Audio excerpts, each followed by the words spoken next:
سلام آقا، خسته نباشید. قربان. این درخت چیه شما؟ این درخت پسته از زیتون بهش پیوند زدیم. اوه چقدر جالب. بعد محصول قرار چی به شما تحویل بده؟ ایشالله تابستون پستون. چرا گریه میکنی؟ هیچی، با دختر رفتم سر قرار دوست بود.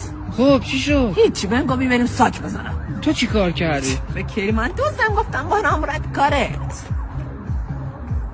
ای خود دانیال